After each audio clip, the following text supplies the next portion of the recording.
Welcome to the I Own It podcast with Ben Reinberg. All right, we're back in the I Own It studio in Laguna Beach, California. Today is no different. We just keep rolling them out. We have an incredible gentleman who's coming on the show. He's broken Guinness World Records. He's an athlete. He's a speaker. He's a trainer, he's a coach, and he definitely understands the mind and body connection, which we'll go over, and he owns it. And that's why he's coming on, because he is a man that's lived his life where he understands being accountable to himself, his family. He understands his behavior and his body and what he puts into it and what the output is. So James Iron Cowboy Lawrence, welcome to the show. It's great to see you. And let's get right into it, okay? Yeah, thanks, Ben. I appreciate it. You were introducing that, and I was like, man, I want to meet this dude. I'm talking to him, so I'm really excited about it. Obviously, you are known for your Ironman triathlons. And I thought you were going to say for doing stupid things. No, not at all. Actually, it's pretty admirable, a lot of things you've accomplished. Let's talk about that. I'm going to let you outline it, because you can go on the internet and there's different gradations of he's done this, he's done that. I'd rather just let everyone hear it from the source. And it's so important because it leads into a lot of great lessons that spin off of what you did. So outline for everyone just some basics of what you've done over the last, I would say, 15, 20 years to get to where you're at right now. Just a brief little, bullet points. Yeah, well, that's crazy. Going all the way back, my journey started with a 4-mile fun run. And, people see a headline today and they're like, that dude's different.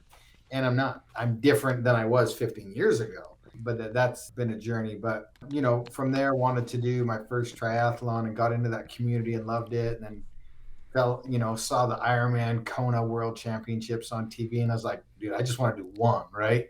And trained and did that. And things kind of escalated and broke the world record for the most half Ironmans in a year, raising money for charity.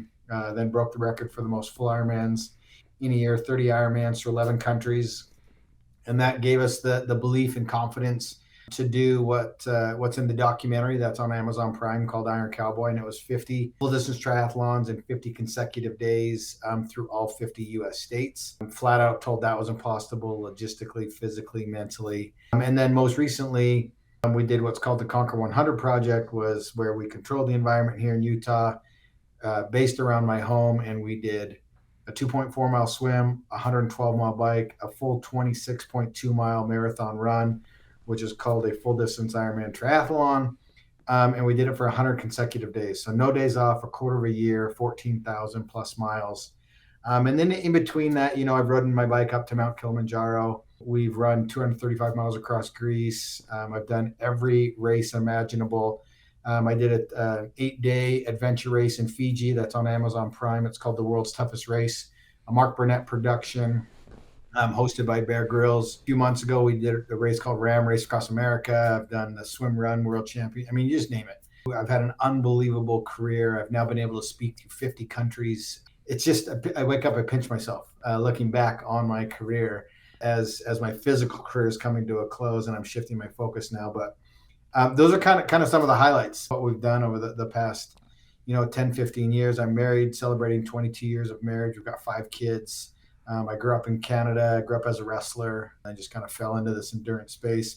Love golf the most. I'd love to get back down into the single digits as a handicap.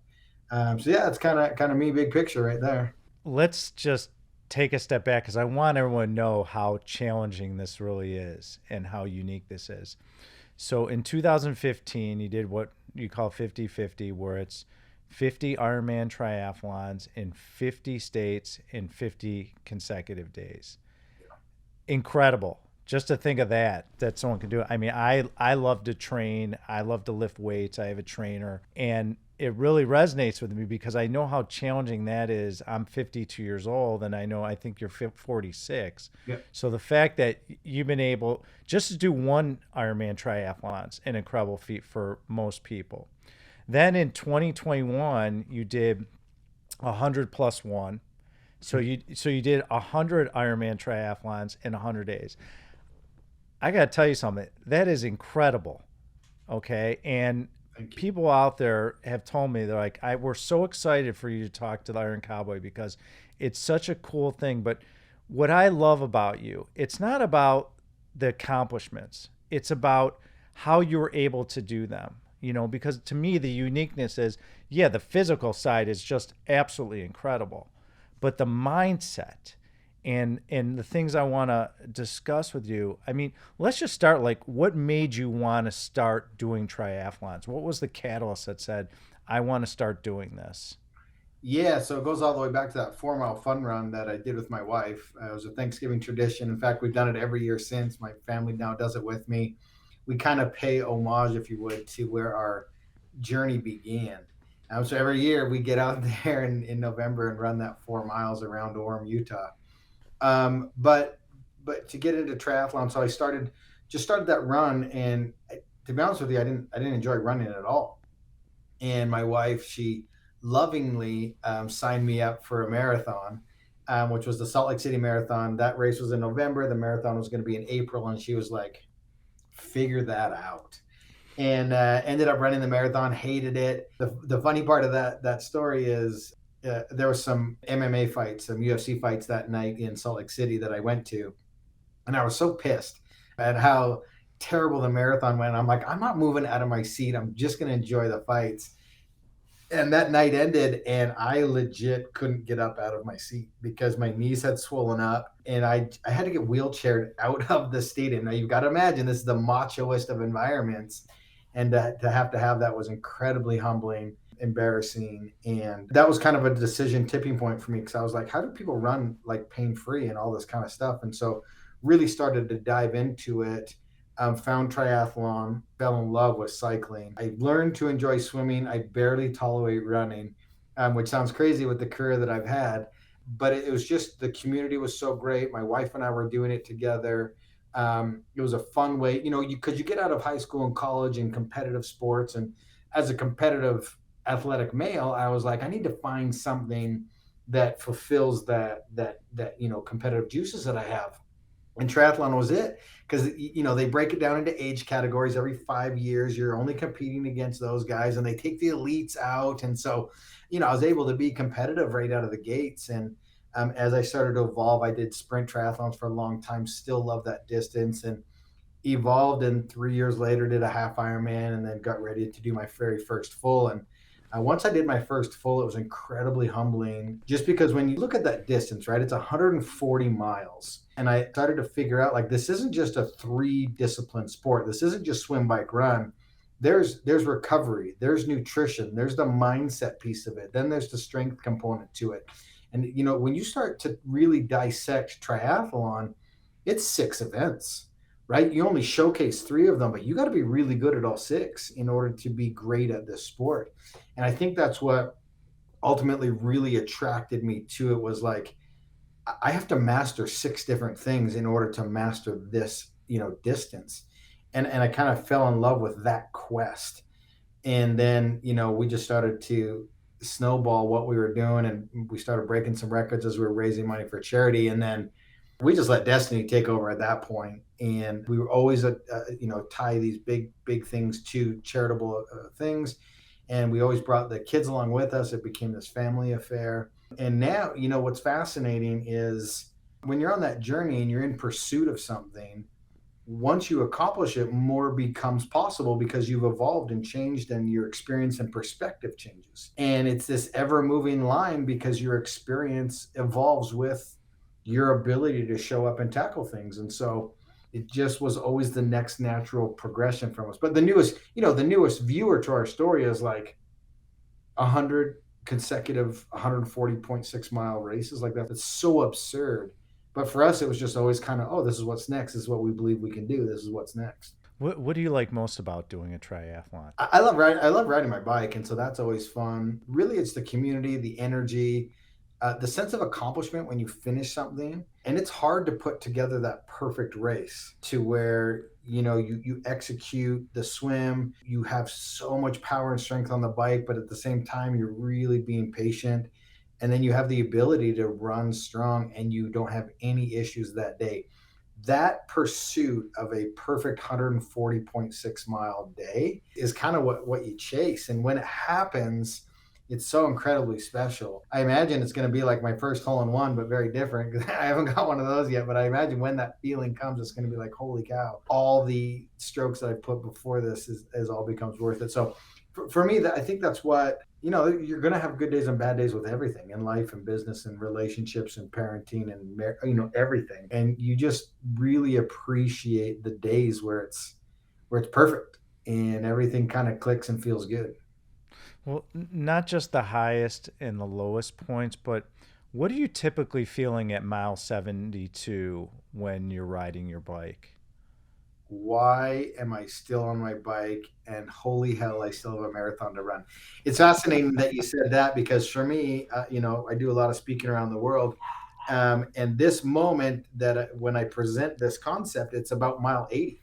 And about mile 80 on the bike is when that we have that conversation with ourselves. And that, you can call it whatever you want. I call it the bully inside of our head. But it's that moment in everybody's journey when you're trying to do something and it becomes just uncomfortable enough that you're questioning what you're doing because you can look ahead a little bit and see the road ahead that you still have to go. And if I'm uncomfortable now, what's that going to look like? And so I always joke and I say I retire every single race about mile 80.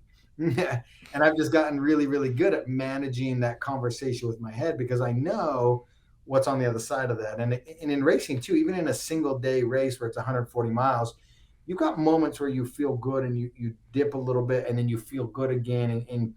But a lot of people, they just get to that point where they don't feel good and they don't realize that you can swing and you can change how you feel and create that momentum. And so, yeah, it was a funny question because for me, every time I retire, every single race, I'm like, never again. And then as soon as you cross that finish line, it's like, when can I do that again? Right? The narrative completely changes from I'm retired to I'm back in the game. You know what's amazing to me? I don't think anyone's ever asked this for you. I was dying to ask you is the logistics side of signing up for, let's just take the first one, 50 and 50, right? So you have to be in 50 states. You got to find 50 triathlons. You have to have your team. You got your home life. I think the logistics side is pretty interesting to say, how did you time it? Like, okay, I'm going to be in where I'm originally from, Illinois. I'm going to go to Indiana to maybe there's a race in Indianapolis or wherever that may be. And okay, so how did that work where you are structuring 50 races and you have to time it because when you finish the previous race, you got to, I assume you're driving the whole time. Who's driving? Are you or someone from the team?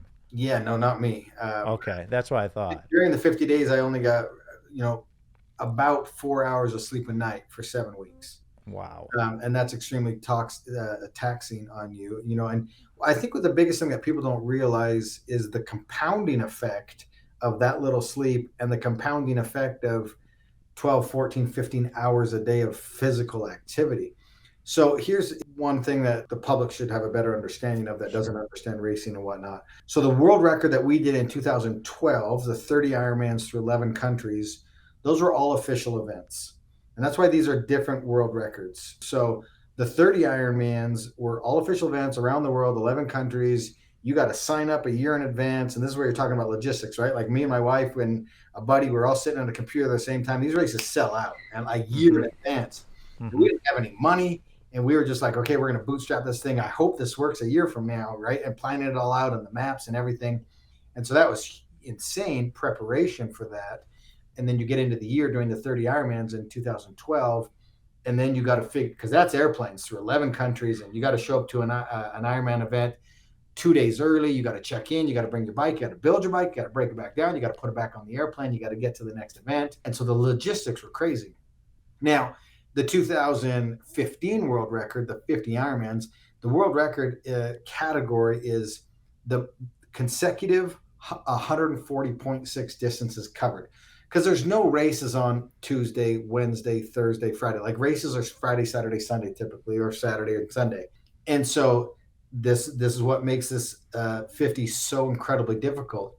We had to organize 50 different races that people could come out and join us with. Now you throw on top of that, I'm not just showing up for an event, I'm organizing an event in 50 different states to put it on that people come join us. So now the complexity of that quadruples, right? And so we started mapping it out. I went to this, my kids were super young at the time. They were ages 5 to 12. And I went to Walmart. I bought the biggest map I could find. I put it up on the wall and I was like, okay, let's start drawing lines with dry erase markers and figure out how we can get from state to state to big enough metropolises that there's enough people to join us, because the whole purpose was to raise money for childhood obesity awareness. And so what we did is at the end of our Ironman, which has the marathon in it, we did a 5K race. We did a 5K race, and that's where the public would come out and race. So every night, no matter what mile I was on, at 7 p.m., we would stop and gather and do a 5K event. And then once that 5K was done, I would go off and finish my miles until I was done. We'd load up the motorhome. One of the two wingmen, Casey or Aaron, would drive us to the next state. But you got to think, too, you got Hawaii and Alaska. And so we started with Hawaii and Alaska because I was like, okay, if something goes wrong with commercial airplanes, I can hit the reset button on day 3. I don't want to hit the reset button on day 47. And so we started in Hawaii, went to Alaska, flew to Washington, and there the two wingmen and the motorhome met us and my 5 kids, and we all piled in. We had 2 or 3 chase cars, and we caravanned the rest of the way across the country on the lower 48 states, putting events on in places I'd never been before. This was all on Google Earth and coordinating with 1 or 2 volunteers from the triathlon community in 50 different states. And so I think that's what people just truly don't understand: the magnitude, the difficulty, the enormity and size of the United States. And you've got such a small time window to finish and get to the next state, set up and do it again. It's like we're like a circus, right? You can imagine breaking down and setting up a circus every single day for 50, that's 7 weeks, no days off, event planning. I mean, it was crazy. You must have an incredible team, because if you're done with a race, you got to go to the next city, right? You need some sleep. How many people were on the team? Just take the 50-50 one as an example. And that's, again, this is going to blow your mind. And what makes that journey so special is it legitimately was me, my wife, my 5 kids, the 2 wingmen, Casey and Aaron, a very small film crew that did nothing but film, and probably 2 or 3 other guys, that friends of mine that could come in and out from time to time. We were a shell crew. So you can imagine, I need Casey and Aaron to help me all day, but then we need them to drive through the night. And so they're 24 hours a day for 7 weeks. These guys had something to do, like catching 15, 20 minutes of time sleeping.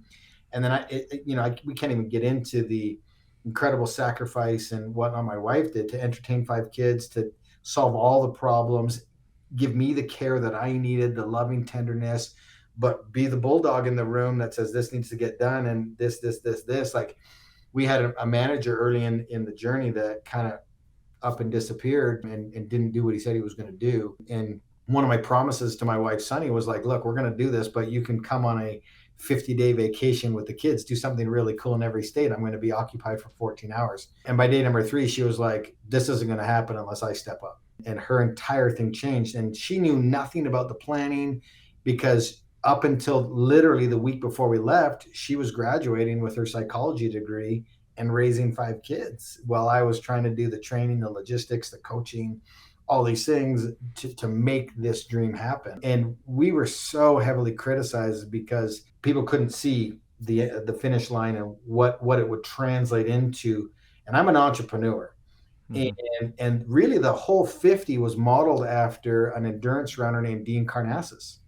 And I looked at Dean, and Dean was the first person to do 50 marathons through 50 days in 50 states, and went on to have a coaching career, speaking career, book deals, all these things. And I thought to myself, man, this was right at the end of the 30. I was on race 27 of 30. I was in Arizona, and I looked at my wife and I said, we've got to do 50. And she was like, no, this is not what we're doing.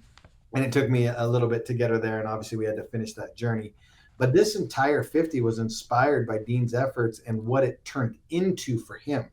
And so as an entrepreneur, I was like, dude, if I pull this off, this could change my life. Because in 2008 through 2011, we owned mortgage companies and we lost everything. Like they took my home, my cars. Like we had $0 in the bank account and had to completely reinvent who we were.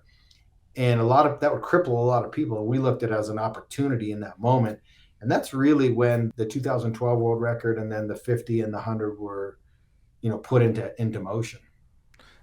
You mentioned child obesity was what you're raising money for.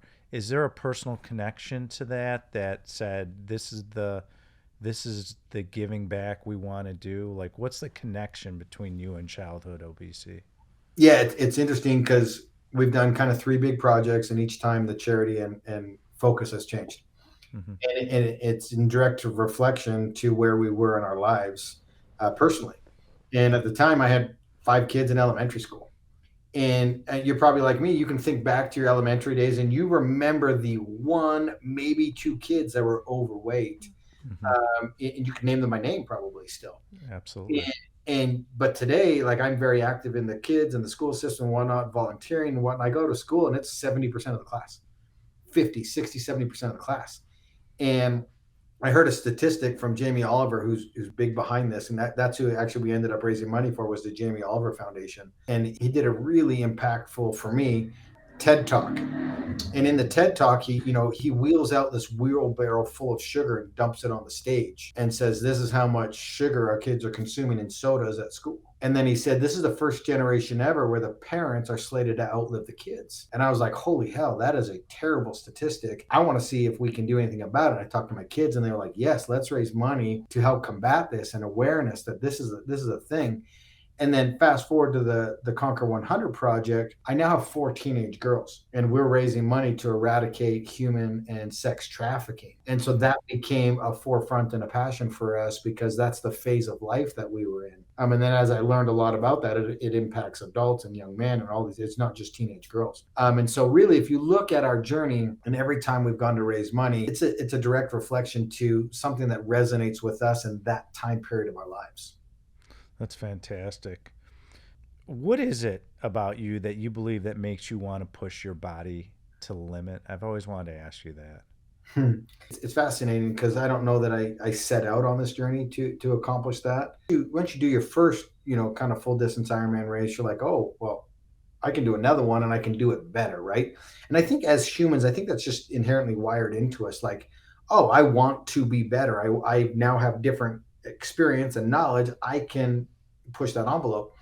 And for me, it was just super exciting. I was having success doing these smaller things, and we were raising money for charity and kind of accidentally broke that half Ironman world record. And I was like, okay, well, that was amazing. What's the full Ironman world record? And that's what put us on that trajectory. And then as we've evolved and gained confidence and a lot of experience in doing this types of thing, the 50 seemed possible and doable. And then after you do the 50, anything seems possible. And then we did the 100. And now I believe myself, my team, with the right sacrifice, time, resources, I believe anybody can do anything. But you can't. This is where the message gets a little convoluted. People see this and they go, oh, I'm going to go do 102, right? And they don't have a decade worth of doing this type of thing and experiences. There was a gentleman in the UK that sent me an email on Instagram and he was like, hey, I would love your permission to break your world record. And I'm like, you don't need my permission. Like, go nuts. What's your experience? And he's like, I've never done an Ironman before. And I'm like, okay, this dude's kidding. Like, he's joking. And then 2 weeks later, he announces with kits and shirts and sponsors and everything. He's like, I'm going to do 102. And I was like, oh my hell, he has no idea what he just signed up for. And ultimately he made it 7 days because you can't go from 0 to 100. That's right. It's a great lesson you just brought up, and let's touch on that. Yeah. Preparation, whatever you do in life. It could be business. It could be what James has phenomenally accomplished in his life so far. All these things, he just didn't snap his fingers and go do 50 or 50 or 101 Ironman triathlons in 101 days. It just doesn't happen like that. He has to prepare. He has to train. He has to work with his mind and his body. He has to have a team. It's a lot of work and a lot of preparation. And I want everyone to understand that in anything you do in life, whether it's business, relationships, whatever, you are constantly building blocks to get better. And it's like with my business in commercial real estate, I didn't become who I was in this business if I didn't go through failures, if I didn't understand and learn the different variables that go on in having success and owning commercial real estate around the country.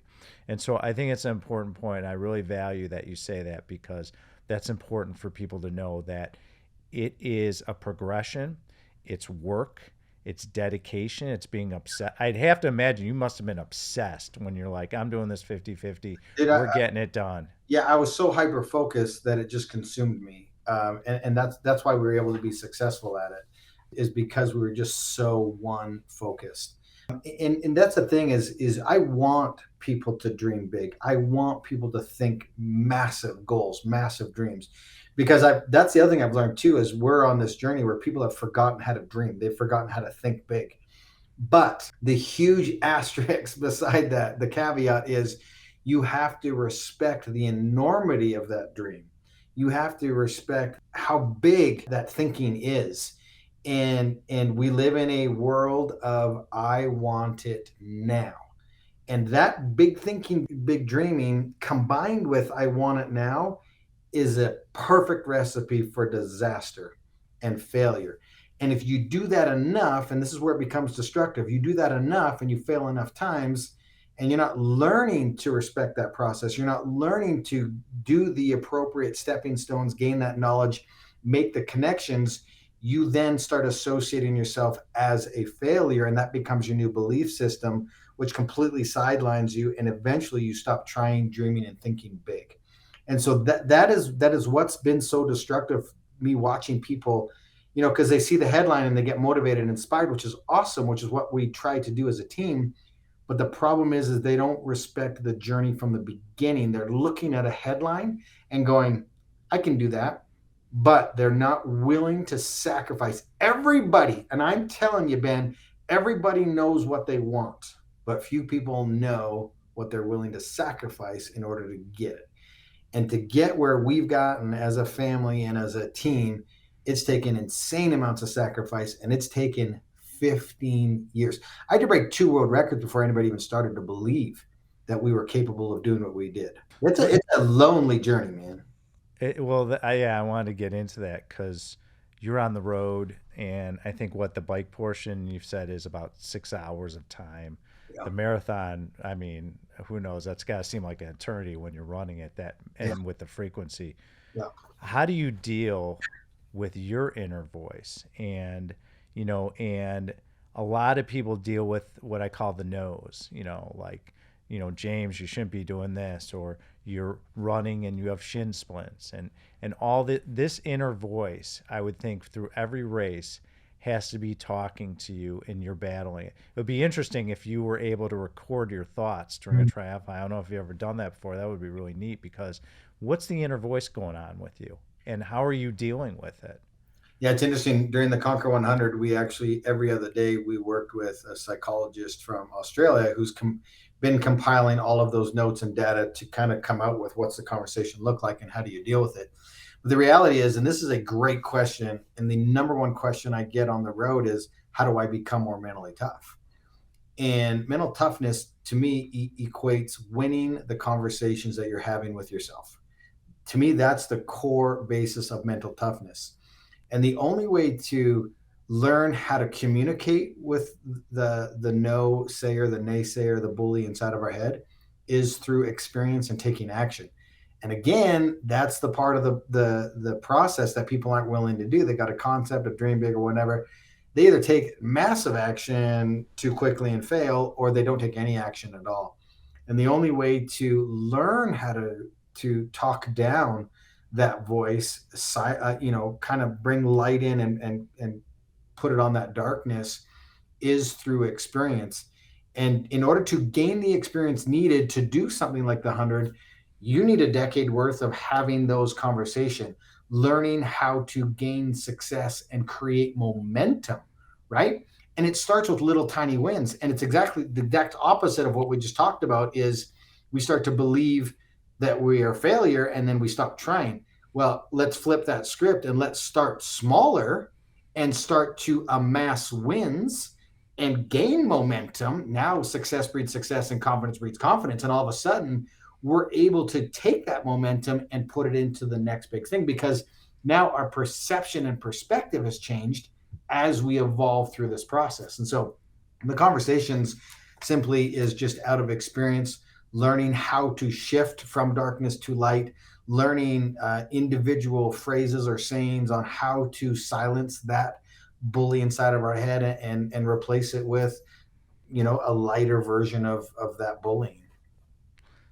What blocks people that, in your estimation, you've been through these incredible journeys in your Ironman triathlons, and you had to learn tremendous, not only about yourself, but also about what stops people from being successful, what blocks them. What do you see from your experience, which is tremendous on really the human mind and your development? What can you share with people that says, this is what's probably holding you back? This is what I learned, and when you have fear and all these things going on inside of you, this is what's going on, and how you prevent that to create success. Yeah, the world is filled with lazy, entitled people, and those lazy, entitled people don't want to see you succeed. And so they're going to try to infiltrate your mind, your belief system. And the biggest thing that I see is people start to believe those other people. And nobody's going to believe in you unless you believe in yourself first. And you have to have such an unwavering belief and conviction. And unfortunately, you see it with parenting and the way that they talk to their kids. We've created a culture where it's bad to dream, it's bad to think big, it's bad to be creative, all these things, and it's been suppressed and suppressed and suppressed. And you even see it in teachers and community system. And we're stifling these kids' ability. And so it starts there. And then all of a sudden they have formed this new belief system because of outside influences. And so if I could give any advice to anybody that's on a journey, is like, don't listen to anybody else. Like, believe in who you are so hardcore. Like, it's called the 100% hardcore you. And dude, I sat down with doctors before the 50 and I said, hey guys, you guys are the experts. What do you think? And they said, well, we think you're going to die. Guess what? The first thing I did, I stopped talking to doctors. They didn't have the perception and perspective that I did about my body and my mind and the journey that I've been on. I legit stopped consulting doctors because they didn't have a clue. They didn't have a mindset that I did. And they tried to put fear inside my brain and my body. Leading up to the 50, I'd sit down with media and they'd say, hey, what do you think your chances of finishing this is? And I would kind of pause, and I didn't understand the question, because for me, in my mind, it was 300%. I'd already done it. I had done the exercises. I'd created the maps. I'd covered every inch on Google Earth. I'd already done the 50 before I went to Hawaii. Before I got on the plane, I'd crossed every finish line hundreds of times in my mind. I had done it. It was 300%. So when they asked me the question, I was like, I don't understand. It's 300%. It's already done. I just now have to physically and mentally go do it. You talk about, as a kid, not deciding to buy into the societal ideas of success, but to pursue your own ideas. Can you share about more of what kind of things you felt pressured to want as a kid, and what about you steered you in a different direction? Yeah, it's interesting. You've got this mindset, and you can see it really changing. I think it's swung too much to the other side, but you see a lot of people that are like, hey, look, I don't want to work for a corporation. I don't want to build someone else's dream. I don't want to work till I'm 65, retire, take a pension, and live a mediocre retirement. Right?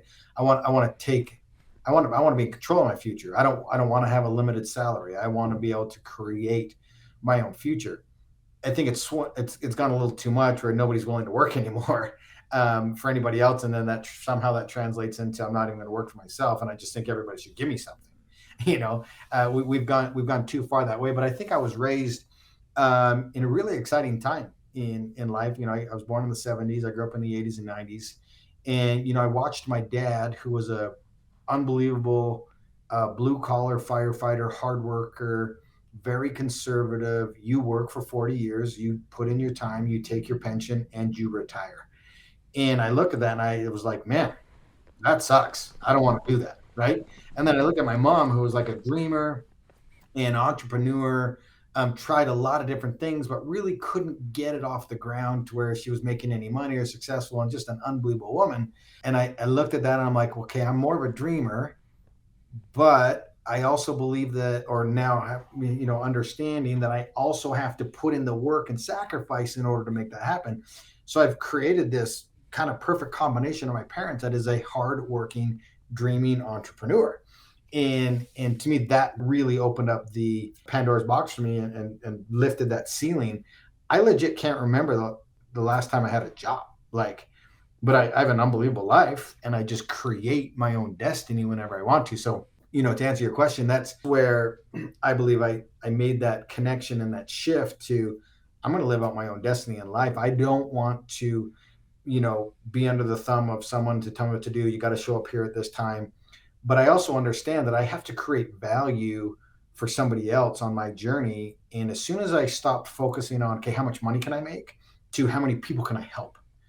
And as soon as I had that paradigm shift after the first one, that really changed things for me. And now I just try to help as many people as I can. And dude, I live a great life now. It's amazing. How do you approach your health? I mean, it's so important to you and what you do and your accomplishments. How do you deal with your diet and your sleep on a daily basis? Yeah. What's your routine, and how do you approach fueling your body? Because most people look at this and they're like, if they did one Ironman triathlon or they work out like I do on a daily basis, what do you do that you could share that people can learn from? Yeah, this is this is going to be a do as I say, not as I do scenario. You look at a bodybuilder that's not healthy. It's athletic, but it's not healthy. You look at an Olympic gymnast that's athletic, probably not healthy. You look at any Olympic gold medalist, probably absolutely very athletic, probably not healthy. You look at what I did, extremely athletic, not healthy, right? But those are just small parts in our life. Now, I'm a huge believer in health and fitness. I've learned a lot, and almost was forced to, because after the 100, I mean, neurologically, my brain was fried, mentally, physically, adrenals drained, hormonally trashed, so I really had to take a step back and go, okay, that was incredible. We did that, but what were the consequences of being that extreme? And how do I come into true health? And to me, it took cognitive therapy. I had to reset some neurological pathways in my brain, which is a fascinating process. Physically, from the conclusion of the 100, I had to stop moving. I needed ankle surgery. I broke my back on day 59 in a bike crash. I was dealing with a lot of health complications, obviously. The body's just not designed to do 14,000 consecutive miles. By being forced to stop, I ballooned up to 196 pounds, and I'm just on a journey back to normal health. I'm done doing extreme challenges. I now want to help people be healthy. And if they want to do an extreme challenge, I'll help them get ready for that too. And so sleep is super important. We use a hyperbaric chamber here. We do red light therapy. I use a PMF pad. High nutrient dense foods. We follow macros. We watch our caloric intake. I sleep 8 to 9 hours a night.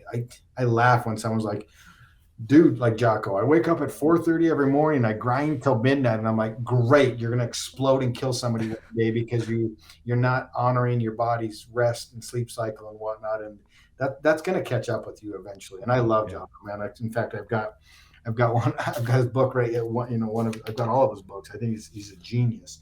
But I just laugh when I'm sitting there and I'm like, cool, dude. I have an amazing life and I sleep 9 hours a night. Well, sleep is the most important thing for your health, and most people ignore that, and that's a challenge. How do you approach recovery? Like, with your muscles, think about, like, when you were going through your race, you must have had, there's so many different elements because all these different states have weather conditions, elevation, the terrain, humidity. So you're probably getting blisters, you're getting aches and pains. What's your recovery on a daily basis? Yeah, so during the 50, it literally was a matter of just holding on, getting a massage person when we could. My wife Sunny did everything she could. Did a lot of self-soothing, and that was one of the things that we thought, to make the 100 possible, I need a therapy team at my house as soon as I finish. And during the 100, I worked with a gentleman named Hayden Thompson and Felicia Hurst, both unbelievable. And I couldn't have done it without them. Literally worked on me 3 hours a night as I was passed out on the table, just full body manipulation, just the foot care that needed to happen. There was just every single day we were dealing with something. And, if you followed our story, you know that I had incredible shin problems that when it shot up into my hip that created, we crashed on day 59. I broke my back. So we were always dealing with something on the 15. So that team became so incredibly important, because if I don't have that team and I can't even just maintain or try to recover, I don't have a chance. You're talking about, if you think the compounding effect over 50 days is incredible, finish the 50 and hit the reset button and do it again. That compounding effect is insane. And, from the outside looking in, you're like, oh, good, he's done today. He's 14 hours and now he can sleep and recover and rest. Dude, it's an all out effort to recover and rest and sleep. I mean, just the pain in the muscle treatments and acupuncture and all the things that we had to do is not only painful, but it's time consuming and takes energy. And then, you're trying to sleep and your body's trying to recover, which is taking more energy. And try to eat 12,000 calories a day while moving. And then when you're trying to sleep, you're having full body tremors, night sweats, and full body convulsions. It was 24 hours a day for a quarter of a year. And I think people just from the outside looking in be going, oh, good, he's done swim, bike, and riding today. It's a full-time effort for 24 hours a day for 3 full months. What's your relationship with the staffers? Because they have to be so, they're critical to your success. Yeah, for sure. Obviously the relationship with my wife is very unique in the fact that she has a ton of compassion. She also knows when to be hard on me. She has to be the mother, the wife, and also kind of the nail driver. But the 2 wingmen, they were unbelievable. Aaron ended up doing all 101 bike rides with me, was there every step of the way, was monitoring all of my data. On his bike, he had all of that data. He would control the pace of the group and make sure that I was safe. He was my protector out there. And then Casey, again, he did all 100 marathons with me and was right beside me. So those 2 are like brothers. My wife's my wife. Those 2 are like brothers. Hayden's the glue. I call him the wizard. I couldn't have done it without him. And I just have a really great relationship. We are a really small group, but we're a really tight, high functioning group. And I think it's rare to do this type of thing. You've got to be able to find the right people, and that takes the perfect storm. Everybody's great on paper and everybody's great when they're fully rested. Dude, you got to be great when you've been punched in the face, kicked in the nuts, and have 2 hours of sleep and you're exhausted. Like, you got to be great then, right? That's how you know you got the right team. And I've done a lot of different events with a bunch of different kind of teams. And every time I'm doing it, I'm like, where's my crew? Like, where are they? I need my team back, because they're really what makes us flow and what makes it happen. Well, you touched on something. I have a saying, tough times don't last, tough people do. And when you face adversity or lack of sleep or whatever, and someone can rise and because life is easy when life is easy, so to speak. But when times are tough and your staff is going through, we got to get to the next city, or we have a short window to do this or that, or we got to continue with the documentary, or we have issues. How do you rise to that occasion? That's so important. Let's talk about. Go ahead. People ask me all the time, like, how do I select my team? How do I put a team like you did together? I'm in a corporate setting. How do I do this? I'm like, take them on a 3-day retreat, exhaust everybody, and see who performs well. Oh, you'll find your great team. knowledge there. 3 days. I love that. Love that. We should definitely make a note of that. Tell me about the documentary. Did you have a lot of fun making it? And which one is it for? The last one, the 100, or is it for the first one that you did? So there's a current documentary on Amazon Prime and on Peacock. It's been on Netflix, and it's about the 50. It's called Iron Cowboy. And we're in the process of doing the post-production for the 100. And it's going to be crazy. The 100 one's going to be interesting for me because I don't remember a lot about the 100, because I had to go somewhere else in order to do it. And I'm probably had a really hard time watching the trailer that just came out. It's on my social media, Iron Cowboy James on Instagram. It's about a 2.5-minute trailer, and it was hard for me to watch. I imagine I'm going to watch the 100 documentary one time, and I'll probably never watch it again. And right now we're in the process of writing the second book. Our first book is called Redefining Impossible, and it's a family autobiography, and every other chapter is about the 50 and the experiences that we had there. The new book is probably going to be called Defy Logic, and it's going to be about the experience of the 100 and the people that we've met along the way. It's also been very challenging to write. One, because I don't remember a lot of things, and two, because the things that I do remember were very traumatic for myself and the family. And I just want to put a caveat that I'm not looking for sympathy. We know we intentionally did all this. We get it. Don't be like, well, you did it. I know we did it unintentionally. Like, I get that. But so I'm really excited for the release in 2023 of the new book and the new documentary. I think it's going to be very valuable, and it's going to have incredible impact on the way people think. Because if you take a look around the landscape today of society, the number one thing we're dealing with is people that are having mental struggles. Like, they're so filled with anxiety and depression. They can't handle social situations. We've forgotten how to work. We've forgotten how to sacrifice. We've turned away from routines. We've lost a sense of tradition and culture. And to me, all of those things are a tragedy, to lose perspective on those things. And so the book and the documentary, if I've learned anything, is that our team's willingness to suffer has given people hope on their journey where they're not intentionally suffering. And I think the book and the new documentary is going to really be helpful for people, and give them courage and strength on their journey, their life, where they're not choosing to suffer, but they've been dealt a card, and you're either going to lay down or you're going to figure out how to navigate that card that you've been dealt. And everybody in life's been dealt a card, and we've been dealt just different cards and different amounts. And we all have to go through this life, and we all have to learn the same lessons. And it's our choice to choose how fast we learn those lessons and progress to the next lesson, right? And that's just how life is going to unfold for everybody. And thank you very much for sharing a few moments ago about what's going on in our society. I agree with you, and we need to get back to our roots, so to speak. Yeah, for sure. And so, one of the things that I admire about you is that you've raised a lot of money for Operation Underground Railroad, and I know that's special in your heart. And can you share more about how they're helping kids, and how are you involved in that organization? Yeah, so during the 100, we were able to raise over $500,000, and that money doesn't pad any executive bank accounts. It goes to sting operations to take down the bad guys, and those just straight up take money. Real men have to go in and do sting operations and take down those guys that are sitting behind computer screens and abusing kids and men and women. I mean, it's tragic to think in 2022 that we're dealing with slavery. You think about it, and everyone, on the surface is like, slavery doesn't exist anymore. No, it exists. It's real, and probably bigger than ever. It's just done in a different way. And so the money that we were raising for Tim Ballard and the operations that he does, I don't think you can put a price on it. I don't think you can put an amount of suffering on it. And if I knew I could go raise another $500,000 I'd go do it again. As terrible as it was the first time, maybe I need to figure out a different way to do it. But Wait, hold on. You've done 50, 50, 100, 100. You could raise money. That's just your mind saying you can't. Wait, we got to shift that. You can raise money. No, I'm saying I don't want to go do the physical. Oh, right. Yeah, okay. I can raise money. I just want to do it in a different way this time. One of the lessons you talk about that really gravitates to me is focus on one thing. Let's expand on that. Let's talk about that a little bit. Explain what you mean by that, because you talk about your experience and focusing on one thing in order to create success and not overwhelm you, and pick a niche and become really focused.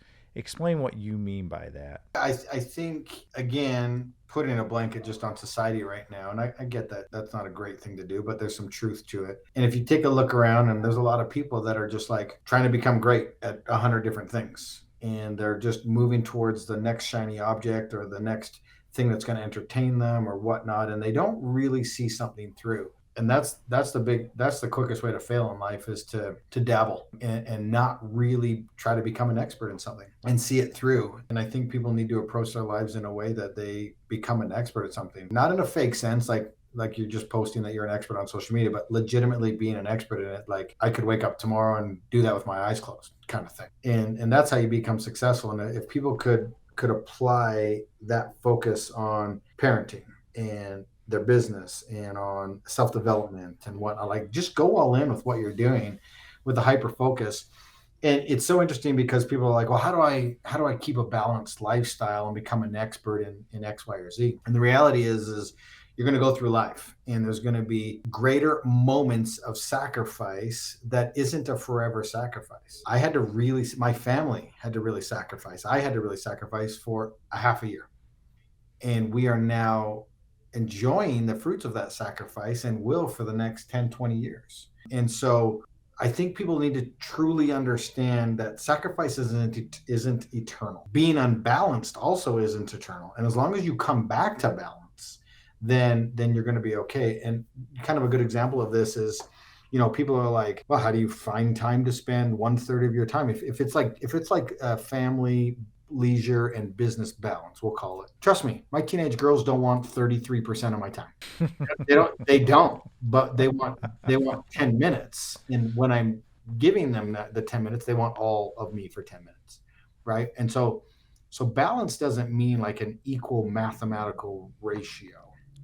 It means effort, and it means making sure that when you're putting the effort into that, it's happening and everything's happening right there. Well said. How proud are you of your daughter that she's now your CEO running the company? Your brand is growing. I actually saw someone wearing one of your T-shirts Oh yeah. the other day. Yeah, it was kind of eerie because I looked at it, I'm like, why do I know that symbol? And then I went to your website. I go, oh my God, James is coming on the show in a couple of days. It was like, it was just really weird to see that. And so your brand's growing, you're out there, and she's running the show. How proud are you of your daughter with her growth? Yeah. And how great is it to have someone taking that side and responsibility off your shoulders? Talk to me about how you feel about that, your relationship with her. Is she this tough person where she's saying, you know what, Dad, get out there, no excuses. I need you to do this. We need this because this is going to happen, the domino effect. Get out there and do it. Like, what's that like with her? Yeah, incredibly proud. I've had a couple different people try to understand my business and run it, and she ran the entire campaign for the Conquer 100 and did an unbelievable job. And as soon as that was over, she was like, Dad, I've been applying for this job my entire life. And I'm like, it's yours. And she does. She runs all my contracts, all my speaking, all my calendar. Like, I'm not allowed to touch my calendar. She does the merchandise. She runs, our coaching business side. Like, she does everything. She's turning 20 next month as a 20-year-old. I mean, it's so rare, and I can't be more proud. She's going to graduate with a 4-year degree after 1 year out of high school. And just that type of, I think that's one of the greatest things that has come from the challenges that we've done as a family is they've got a front row seat to sacrifice, dedication, no excuses, zero entitlement. You reap what you sow. You show up and sacrifice, and you can get the rewards. And they still have a ton of fun in life, but they understand, look, I got to show up. I've got responsibilities. And if I want to create my own future, I have to do X, Y, Z too. But yeah, she's out there pushing me, man. It's so cool. She's like, no, Dad, we got to get this done today. I'm like, but I want to go on a bike ride. She's like, I don't care what you want to do. This is what needs to be done. And to have that perspective as a 20-year-old is really, really proud moment for my wife and I, who, we've just tried to be present in our kids' lives, and we've just tried to set an example for them. And then ultimately kids are going to choose as they become adults, what lessons they want to do. But we're just extremely grateful that my wife and I, and we're not perfect, we struggle every day. But we're grateful that a lot of our kids have really paid attention. All of our kids have really paid attention. I've got 5 great kids. Like, we talk about one, but I'm excited for all their futures. They're all going to do unbelievable things in their own little worlds. You and Sonny are wonderful parents, and there's kids out there that don't have what your kids have, that role model, that leader who, you take action and you use your actions to teach and show your leadership. And there's folks out there that don't have that influence. What advice would you give them that can help them get to a different point in their life, if any, of the people, the folks out there, the kids out there that in society don't have what your kids have, that influence, that Sonny and James foundation that's allowing these kids to grow and prosper? I mean, with the foundation you're growing, your kids have such a great advantage because they've seen your actions and your teachings, and you're showing them the path where they can fish for themselves as they get older. So what advice would you give people that don't have that advantage like your kids do? Yeah,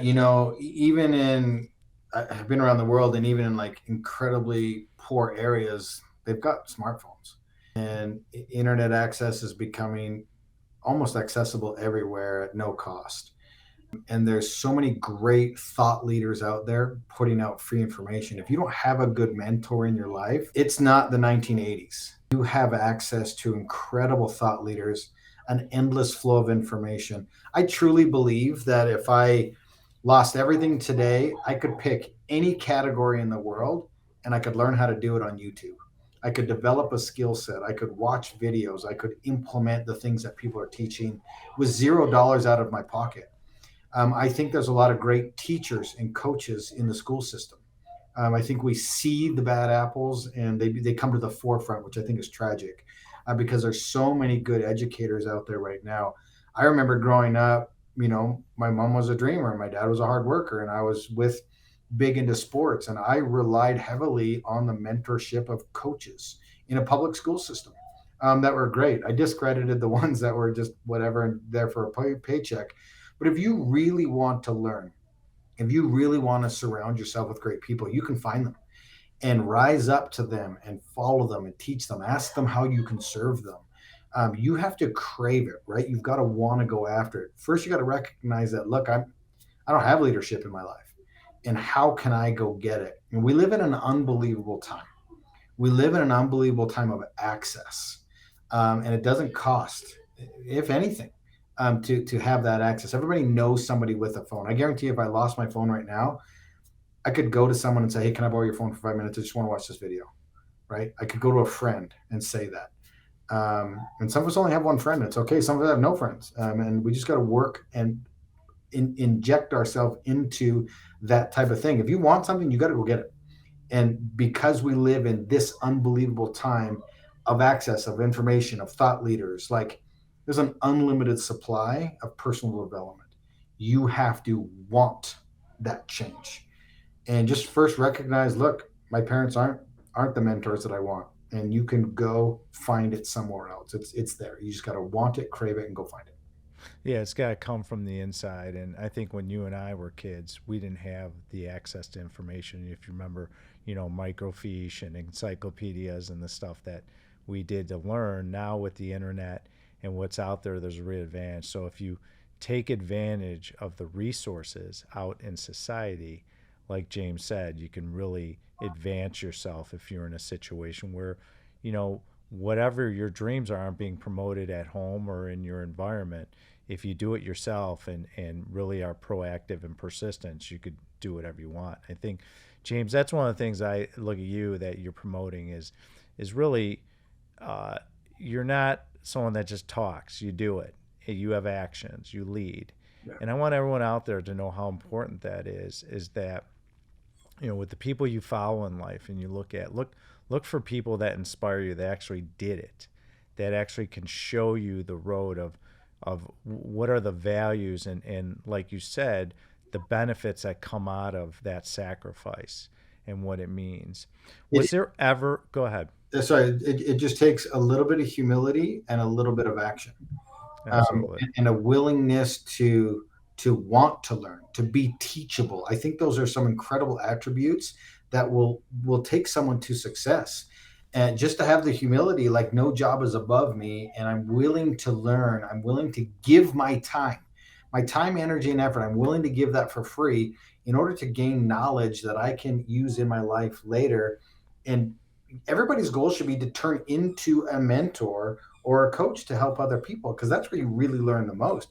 I can't tell you how the benefit to me personally when I coach athletes, when I coach people about mindset. I just had an opportunity to speak to the Pittsburgh Steelers rookie class. And every time I do something like that, I gain so much knowledge myself teaching it. So I think if everyone has the goal to I want to get to a level in this category where I can teach it, then the world becomes a much better place and a collaborative effort. Yeah, I think it's important you chase your potential. You establish where you want to go in life and you focus and you grab it. And that's where success is created. You don't have to be the smartest person in the world. It's about I always say how bad you want it. Because if you want it bad enough, you'll do what it takes, whether it's, like you said, gaining knowledge, finding the right mentors, putting yourself in the right rooms. That's what it takes. And I think the challenge with a lot of people, James, is that people have fear in their lives that are holding them back and saying, and obviously what you went through with your races, I'm sure fear is always prevalent in different forms, but you battle through it because you have what I call experience. You've been through challenges, and you use that experience to battle your way through those fears and experiences. This was the post that I posted just yesterday on social media, and it says, they say that actual hell is when the person you are meets the person you could have been. Mm-hmm. And I think that is, I saw that written somewhere, and I just thought that was so profound. And you should be fearful of that day, and hopefully that day comes and you're like, I've surpassed that person. Well, one of the things you said that I really like is we fixate on the future of what will go wrong instead of living in the present, not worrying about what happened in the past. Because I think all of our past, and I'd love to hear yours, it's like you can't get to a certain point if you didn't have your past. You couldn't have the successes if you didn't fail, or if you didn't learn something, or if you didn't meet someone. So how do you feel when I say that comment that you've said about it's important to not fixate on the future, but really live in the moment? Yeah, I think it's one of the things that's paralyzing and crippling society today. And it's actually my favorite word right now. It's called catastrophizing. And Hold on, I got to write that down. catastrophizing, look it up. It's a real word. And at its core, what it means is you're looking into the future, you're creating a mythical worst case scenario, and then you live there. And then you start injecting like other side stories and scenarios in this mystical thing that hasn't even happened yet. And the problem is it pulls all your energy, all your attention into the future. Dude, let's just step back and figure out today, because if you can worry about today, it takes care of tomorrow. But the society is sitting in this fear-based mythological thing, and we're attracting that to happen. And when it happens, like, I told you so, and I'm like, yeah, it's because you put all your focus and attention there. Of course you're going to manifest it. Shift your focus and attention to the good and start solving problems today. We're going to get to a good place, and then you can say, I told you so, right? Whether you think you're right or wrong, you're right. And you're going to lead yourself to the catastrophe if you put your focus and attention there. What we think, what we say, the energy that we put out becomes our reality. There is so much truth in that, and I don't care if you believe it or not, it's reality. And what you put out there is going to come back to you tenfold. And so if you're sitting in a negative spot, if you're worried about the worst case scenario in the future, instead of trying to solve it, you're sitting there worrying about it, it's going to happen, and you're not going to have a solution for it. Let's get into the real authentic James. So when you look back, the name of the show is I Own It. Was there ever a time you could look back and you didn't own it fully in your life? Was there a point where you can go back and say, man, I just didn't own what I was doing, or struggled, or what was that moment in your life? That's a good question. I think I look back on some of the things I've done and wish I had prepared differently, things like that. But on the flip side of that is you're never going to be fully ready or prepared. And that's what holds a lot of people back. And I'm grateful I started when I did, owning the fact that I didn't have the level of expertise that I needed. But that's how you gain the knowledge. That's how you come across the people that you need to come across in your journey, is by owning the fact that you may not be 100% there. You're going to plan your way to a failure, and you're going to have to own that if you don't jump in and just start trying to figure it out at some point in time and hitting all those milestones along the way, like we talked about at the beginning of this podcast. I think I own all of my sorry, my dog's going crazy. That's okay. I think I own all of my mistakes and missteps because it's part of who I am today and has created who I am. And so I do own things. I love, again, Jocko Willnick's Extreme Accountability book out there. And I don't I do own things along the way, and that's where I think has driven a huge part of our success. And I think that's those moments of missteps or failures or learning have created who we are today and has given us the confidence and momentum that we have. So we're going to wrap up, and we always end the show with 3 questions. Uh-oh. And the first question, no, you'll love it. The first question I want you to play along, because obviously your past created your future, right? Yeah. So I agree with you in that respect. You don't want to change your past because you wouldn't be who you were. But however, if you're in the I Own It studios with me, we have a couch, and I said, James, lay down, close your eyes. You're a 46-year-old man who's been through a tremendous amount of experiences, great father, great husband, and you can go back and talk to yourself at 16 years old, being the person you are today. Okay, what would you tell yourself? Any advice or that you could share with your 16-year-old self that you've learned that would be really beneficial for your growth when you were younger? Yeah, we talked a little bit about it today, but it's 100% hardcore you. And what I mean by that is like believe in yourself 100%. Have that level of belief and conviction. Understand what sacrifice and hard work is, and that there's seriously no limit to what the mind, the body, the human spirit can do if you continue to show up in your lives. And the only way to guarantee your failure is to stop showing up and believing in yourself. And so to me, that's the most important things, to allow these kids or that kid or that 16-year-old to be who they are, to encourage them and give them an insane amount of belief. Because the world stops if there's no belief and there's no hope. And I think we live in a day and age where we've lost belief and we've lost hope. And I would just encourage my 16-year-old self to stay the course, man. If you're waking up every single day with honesty and integrity and chasing your dreams with relentless pursuit. That's a wonderful answer, and I hope everyone heard that or replays that, because it's perfect and it's well said. So it's your last day on earth. God forbid you and I go out, we're going to have a meal. What are we eating? It's your choice. Steak and potatoes, baby. Oh, okay. Wow. Well, we could bring you a great steak place in Chicago and fulfill that need. Okay. Now remember, it's your last day on earth. What are you washing it down with? You can drink alcohol or whatever you want. I've actually never had alcohol. Never, not once. Okay. I don't even know. All right. So that is really impressive. I would, to be honest with you, Is there something you always wanted to try? No, I have zero desire. No?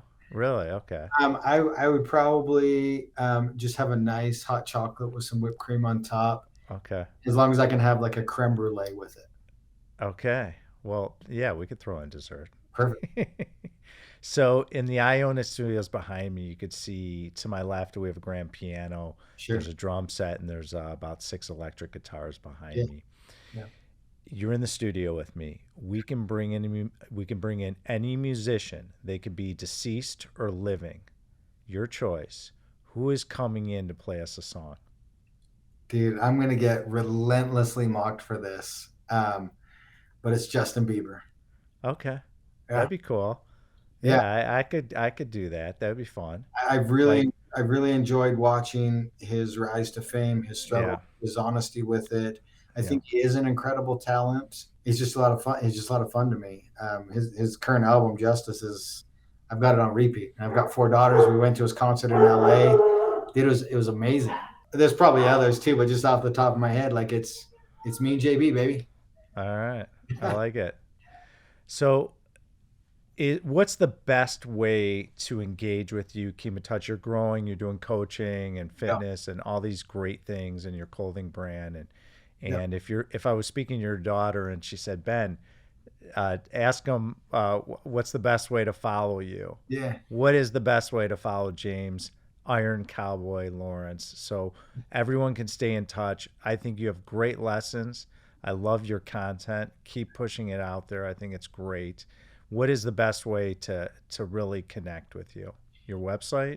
Yeah, the 2 best ways is you can sign up and contact us directly through our website, ironcowboy.com.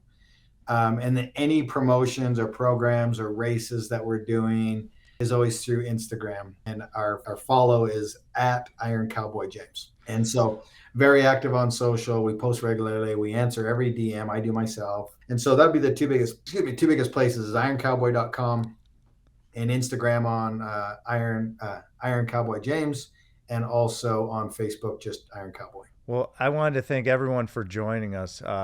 James, you are just a wealth of knowledge. I'm very grateful you came on and shared your story and your knowledge with everyone.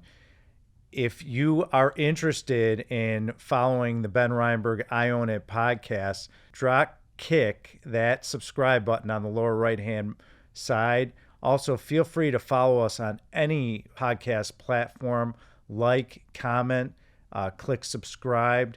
And for more information on commercial real estate, feel free to go to benreinberg.com if you want to learn about business, health, wealth, and relationships. And if you want to learn about commercial real estate in detail and follow us, go to our company, alliancecgc.com. Feel free, if you're interested in investing in medical properties, we just launched a brand new Alliance Property Medical Fund. It's the #1 fund in the United States, acquiring medical and veterinary properties throughout the United States. So, James Lawrence, thank you for your time.